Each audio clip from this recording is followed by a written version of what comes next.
Assalamualaikum warahmatullahi wabarakatuh. Salam sehat tanpa batas. Kita ketemu di channel Adi Edukasi, harapannya selalu dalam kondisi yang sehat buat kita semua. Masuk ke session sharing edukasi kesehatan alami, dan di session ini kita akan membahas tentang tips untuk mengatasi tekanan darah tinggi atau tensi yang naik. Pernah ya teman-teman menggunakan metode uh, daun seledri dikonsumsi untuk mengatasi tekanan darah tinggi?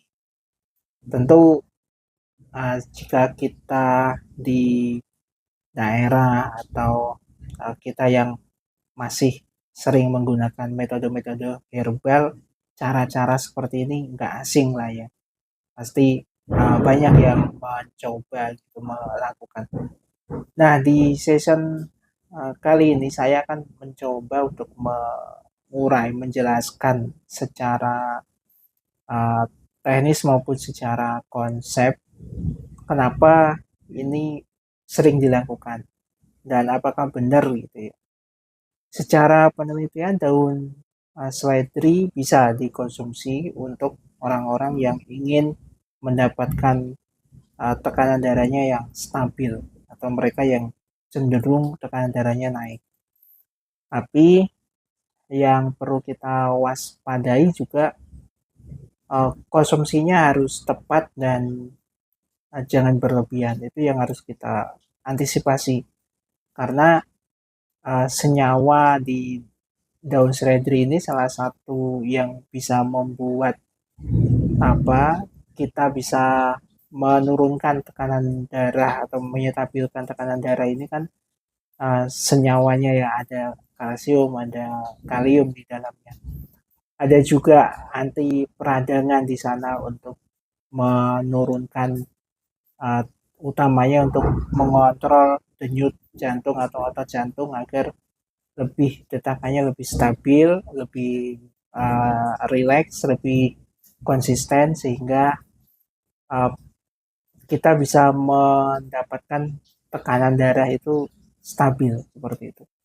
Kan awal mulanya dari sana, dari pacu jantung yang cepat dan juga pernafasan yang cukup cepat sehingga sensasi atau ketika kita lakukan cek tekanan darah ini muncullah uh, cukup tinggi seperti itu hasil dari analisanya. Nah, untuk mengonsumsinya itu nggak perlu direbus, nggak perlu juga um, diminum dengan macam-macam seperti itu, tapi cukup disertakan dalam menu masakan. Ya, bisa juga misalnya dalam sayur sop, dalam masakan-masakan apa sesuai dengan selera. Nah, daun seledri ini bisa lebih diperbanyak. Jadi misalnya tadinya itu paling sekitar tiga helai atau 4 helai gitu ya daun seledrinya.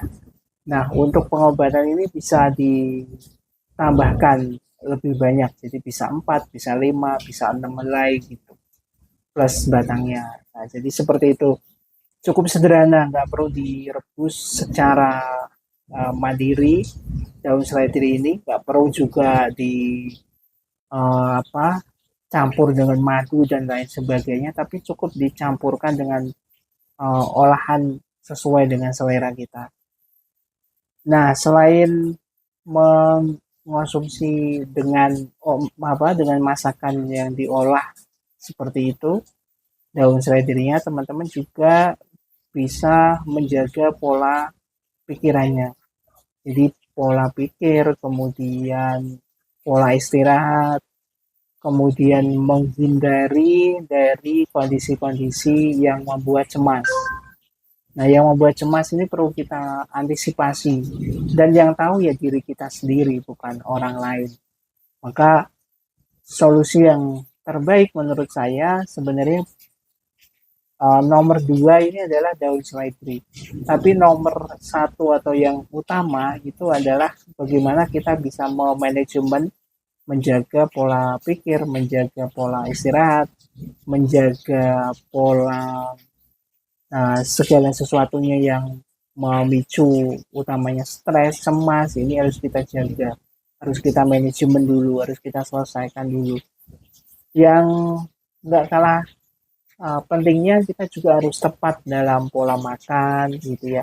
Untuk makan itu harus tepat waktu, kok porsinya harus tepat, mulai dari protein, mulai dari karbohidrat atau nasinya, sayurannya gitu. Tepat tuh bagaimana? Tepat itu ya kita kondisikan, misalnya kita tipe orang yang duduk, yang ngantor, yang di ruangan ber-AC, ini untuk mengonsumsi karbohidrat atau mengonsumsi nasinya lebih sedikit. Tapi untuk proteinnya, untuk sayur ini bisa ditingkatkan jadi cukup banyak. Misalnya tempe biasanya hanya satu, bisa ditambah satu lagi jadi dua. Misalnya nasinya itu biasa satu piring bisa dikurangi jadi setengah piring seperti itu. Nah, berikutnya untuk mulai istirahat yang biasanya jam 10, jam 11 malam baru istirahat, coba bisa dirubah lebih awal. Jadi misalnya jam 9, jam 8 malam harus sudah istirahat. Nah, istirahat yang berkualitas itu ya istirahat yang benar-benar kita relax, nggak lagi scrolling handphone, nggak lagi melakukan apa misalnya nonton TV dan lain sebagainya. Jadi harus benar-benar istirahat. Ini yang paling penting menurut saya. Dan nanti setelah melakukan pola hidup dengan tepat ini, baru teman-teman mengonsumsi daun seledri tadi. Daun seledrinya nggak perlu dimasak sendiri, nggak perlu direbus sendiri, nggak perlu dicampur dengan madu dan lain sebagainya, tapi cukup dicampurkan dengan olahan masakan gitu. Cukup dimasak bersama olahan sesuai dengan selera.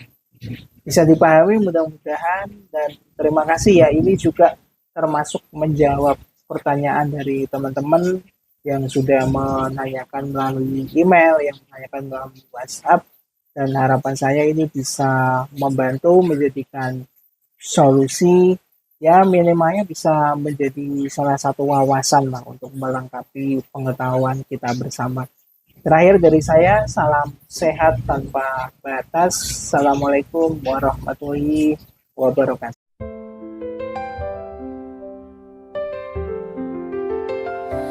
Mulailah hari dengan bismillah,